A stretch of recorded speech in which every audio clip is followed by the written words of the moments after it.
Demikianlah agama ketika Allah tegaskan akmaltu lakum dinakum, aku telah sempurnakan bagi kalian agama kalian. Boleh? Maka nggak boleh ada ma lam yakun yawma idzin dinan falam yakunil yawma dinan. Kata Imam Malik rahimahullah, perkara-perkara yang di zaman itu, di zaman Rasul, para sahabat radhiyallahu anhum, bukanlah termasuk bagian dari beragama, maka di hari ini pun tidak boleh dijadikan bentuk agama. Perkara-perkara baru, baik dari akidah-akidah, amalan-amalan, peringatan-peringatan yang dulu bukanlah termasuk bentuk agama dalam artian tidak dipraktikkan oleh para sahabat Rasul sallallahu alaihi wasallam, maka hari ini pun tidak boleh. Ya? Meninggalkan hal-hal yang bid'ah. Dan setiap bid'ah adalah sesat sebagaimana yang disabdakan Rasul sallallahu alaihi wasallam.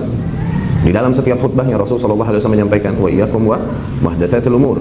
Jauhilah oleh kalian perkara-perkara yang baru. Fa inna kulla muhdatsatin bid'ah. Dikarenakan setiap perkara baru ini adalah bid'ah. Wa kullu bid'ah dhalalah, dan setiap bid'ah sesat. Wa kullu dhalalah finnar, dan setiap kesesatan berada di neraka.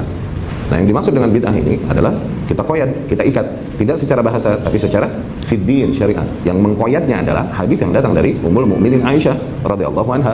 Rasul sallallahu alaihi wasallam berkata, "Man ahdatsa fi amrina hadza." Barang siapa yang membuat perkara-perkara baru di dalam urusan kita ini, nah nih, di agama, ma laisa minhu, yang enggak ada datang sebelumnya, dasar ajarannya, fa huwa radd. Maka ia tertolak. Ini amalan tersebut tertolak. Ya. Di sanad lain, man amila amalan laisa alaihi amruna, barang siapa yang mengamalkan sebuah amalan yang enggak ada ajarannya dari kita, fa huwa radd, maka ia tertolak. Tidaklah jadi pahala dari amalan yang dia lakukan, justru menjadi dosa. Okay? Demikian konsep para sahabat radhiyallahu anhum di dalam menerapkan agama. Mereka menjaga kemurnian ajaran yang datang dari Rasulullah sallallahu alaihi wasallam. Sangat hati-hati terhadap hal-hal yang sifatnya improvisasi di dalam agama. Ya, begitupun para imam-imam ahlus sunnah. Suatu hari Ibnu Mas'ud radhiyallahu anhu melihat Ibnu Mas'ud kalau masalah rajulan yukthir ar-ruku' ba'da al-fajr. Seseorang banyak melaksanakan salat setelah salat subuh. Nah, itu waktu terlarang. Nah, sering tapi dia melakukannya nih. Akhirnya dilarang olehnya. Jangan kau lakukan itu. Ini orang berkata, "Ayu azibani Allahu 'ala shalah." Apakah Allah akan mengazabku karena aku melaksanakan salat? Dalil yang banyak diucapkan. Masa Allah mengazabku karena aku melakukan salat? Begitu. Maka dijawab, la yu'adzibak 'ala salatik. Tidak. Sungguh Allah tidak akan mengazabmu karena salatmu. Walakin yu'adzibuk li khilafika as-sunnah. Tapi Allah mengazabmu karena kau menentang perkara yang sunnah. Karena kau bertentangan dengan sunnah. Dan sunnahnya Rasul sallallahu alaihi wasallam adalah meninggalkan salat setelah salat fajar. Ya.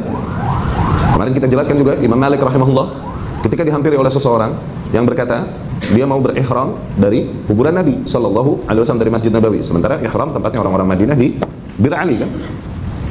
Imam Malik bilang jangan kau lakukan itu. Ini akhsha 'alaikal fitnah. Sesungguhnya aku khawatir kau tertimpa fitnah. Kemudian dia berkata, "Wa hiya fitnah? Fitnah apaan sih? Bid'ah khutuwat aziduha." Cuman beberapa langkah aku tambahkan, beberapa mil aku tambahkan, berharap berkahnya. Udah? Imam Malik pun berkata, "Wa ayyu fitnatin a'zam?" Fitnah apa lagi yang lebih besar? Min an tuqal, daripada kau dituduh sebagai sabaqta ila fadilatin qassara anha Rasulullah sallallahu alaihi wasallam. Bahwasanya kau melakukan sebuah ibadah yang mulia yang Rasul sendiri belum pernah melakukannya. Tuh. Akhirnya orang mengikutimu, mengalir kepadamu poinnya. Ayo. Dosanya mengalir kepadamu. Tidakkah kau dengar firman Allah Subhanahu wa taala, "Falyahdharil ladzina yukhalifuna an amri." Hati-hati bagi mereka yang menentang, berbeda dengan perintah Rasul, dengan ajarannya. Ini mengambil jalan yang berbeda, mengambil teknis yang berbeda. Dengan apa yang diajarkan Rasul sallallahu alaihi wasallam. Antusibahum fitnah. Bisa jadi mereka tertimpa fitnah. Fitnah.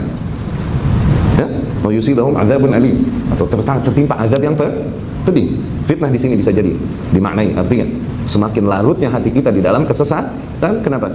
Kita mulai membuka pintu kesesatan dengan meyakini adanya sebuah ibadah, praktek-praktek yang mulia mendekatkan diri kepada Allah, kalaupun Rasul belum mengajarkannya. Mulai terbuka pintu kesesatan pada kita.